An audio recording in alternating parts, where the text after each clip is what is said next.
दोस्तों, विश्व गुरु भारत का सपना देखने वाले श्री नरेंद्र मोदी जी के कसीदे जो हैं वो दिन रात हमारा नेशनल मीडिया यानी कि गोदी मीडिया करता हुआ दिखाई देता है और ये बताने से गुरेज नहीं करता कि साहब देखिए कि इतनी पावर बढ़ी है देश में प्रधानमंत्री श्री नरेंद्र मोदी जी के आने के बाद दूसरे देश जो हैं वो थर थर कांपते हैं, वो लाल आंखें देख करके डर जाते हैं और इतना डंका बज रहा है कि बिना मोदी जी से बात किए बगैर दूसरे देश जो हैं वो चैन की सांस नहीं लेते। पर जो मुंगेरी लाल के सुहाने सपने नेशनल मीडिया द्वारा डंका बजवाने के दिखाई जा रहे हैं, उसकी असली तस्वीर सामने आ रही है। जहां बीते कुछ दिन पहले अमेरिका की एक संस्था यूएससीआईआरएफ ने किस तरीके से मोदी सरकार पर बड़े आरोप लगाए और उसकी तस्वीर दिखाई कि भारत में मुसलमानों के ऊपर हमले हो रहे हैं, जिसके बारे में देश के प्रधानमंत्री ने पूरी तरीके से चुप्पी इख्तियार कर ली। और अब दूसरी तस्वीर सामने आ रही है कि कतर ने जो हमारे 8 भारतीय सैनिकों को गिरफ्तार किया था इजराइल के मामले में जासूसी करने के चलते, उनके खिलाफ बड़ा आरोप लगाया है और उनको सजा देने की तैयारियां की जा रही हैं। और सजा देने की तैयारियां की जा रही हैं तो इस खबर को ऐसे दबा दिया गया है कि जैसे उन 8 भारतीय सैनिकों से देश का कोई लेना देना नहीं है। किस तरीके से तमाम चीजें सामने आ रही हैं, कैसे कैसे ये मामला सामने आया, कैसे कतर बड़ा फैसला लेने जा रहा है और किस तरीके से उन लोगों के ऊपर वहां गाज गिरी और कतर ने क्यों गिरफ्तार किया, एक बार इस रिपोर्ट पर बारीकी से नजर डालिए। दोस्तों, 3 मई को इस मामले की सुनवाई होने जा रही है। मीडिया रिपोर्ट्स के मुताबिक गिरफ्तार किए गए कर्मचारियों ने इजराइल के लिए जासूसी की थी, उसे बेहद संवेदनशील जानकारियां दी थी। जासूसी के आरोप साबित होने की स्थिति में इन कर्मचारियों को फांसी तक की सजा दी जा सकती है। ज़हीरा अल आलमी नाम की सुरक्षा कंपनी में ये लोग काम करते थे, जबकि इस कंपनी में कुल 75 भारतीय हैं, जिनमें अधिकतर भारतीय नौसेना के पूर्व अधिकारी शामिल हैं। गिरफ्तार किए गए कर्मचारियों के परिजनों को हाल ही में इनसे मिलने की इजाजत भी दी गई थी। ये कंपनी दोहा में अपनी सभी सेवाएं 31 मई से बंद करने जा रही हैं।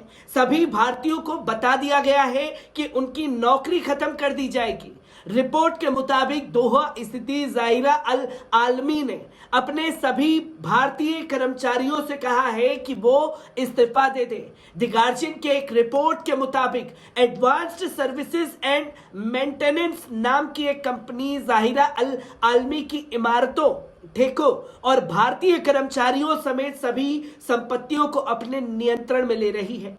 भारतीय मीडिया और अन्य ग्लोबल मीडिया की रिपोर्ट के मुताबिक इन पूर्व नौसैनिकों पर आरोप है कि उन्होंने कथित तौर पर अति उन्नत इतालवी पनडुब्बी को खरीदने से संबंधित कतर के खुफिया कार्यक्रम की इजराइल में जानकारी दी थी।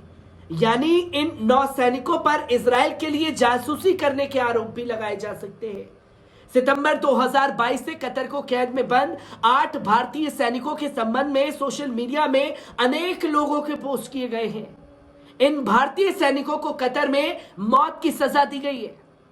बता दें कि लोगों की निजी पोस्ट के अलावा अन्य किसी जरिए से ये खबरों के बारे में तमाम चीजें सामने आ रही हैं।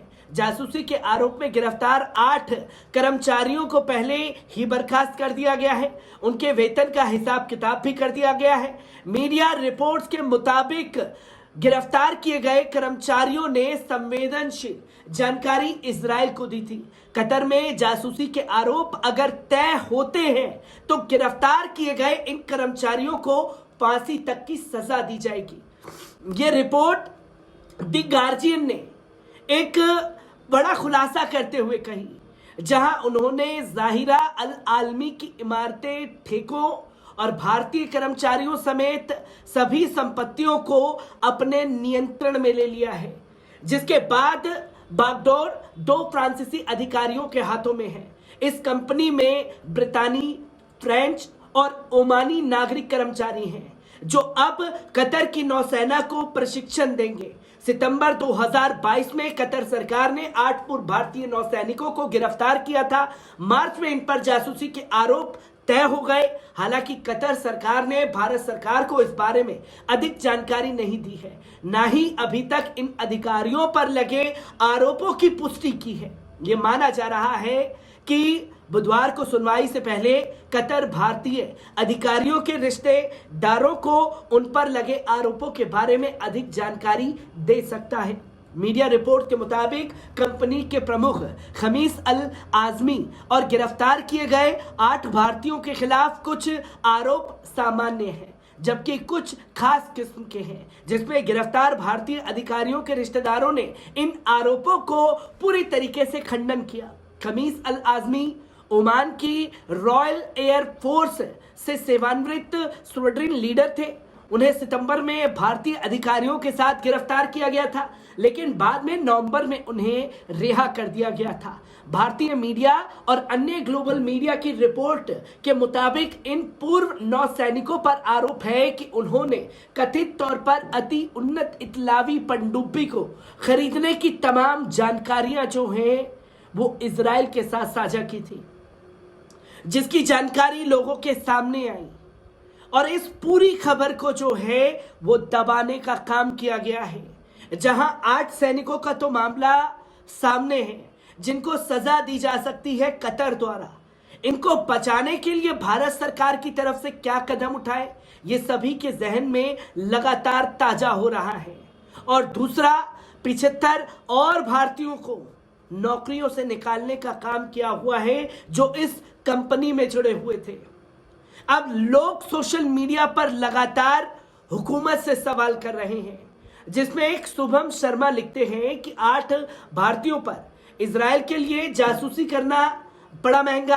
कतर ने मौत की सजा सुनाई है, बाकी सब कुशल मंगल बजरंग है, क्योंकि भारतीय जनता पार्टी यानी कि केंद्र की मोदी सरकार के पास इन भारत के 9 सैनिकों को सुनने का वक्त नहीं है।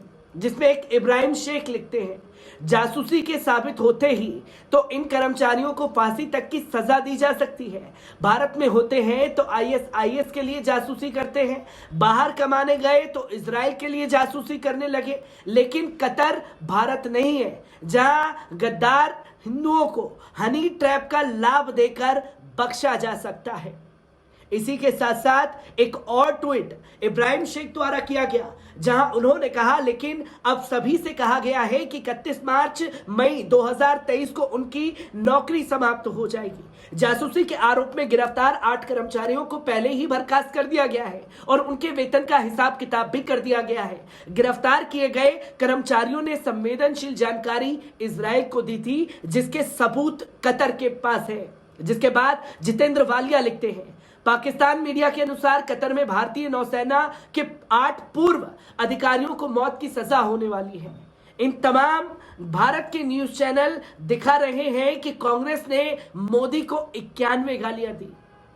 सोचिए कि जो भारतीय जनता पार्टी सैनिकों के नाम पर वोट मांगती है, वो 8 भारतीय नौसैनिकों के ऊपर खामोश है जो कि कतर के गिरफ्त में है। एक डॉक्टर राकेश शाही लिखते हैं, इजराइल से बेईमान सिस्टम ने पेगासस फोन टेपर लिया चोरी, इसके बाद बदले में इजराइल के लिए जासूसी करवाई। कतर में चोरी साहब अपनी कुल मौज में, लेकिन फंसे बेचारे नौसैनिक। इसलिए कहता हूं कि पुलिस वाले, आईएसआईएस, आईपीएस, सैनिक, सेना अधिकारी सोचें, उसके बाद करें क्या सही है क्या गलत है। ये तमाम तस्वीरें जो है कतर को लेकर के सामने आ रही है। हर एक तस्वीर से आपको रूबरू कराता रहूंगा। दीजिए इजाजत।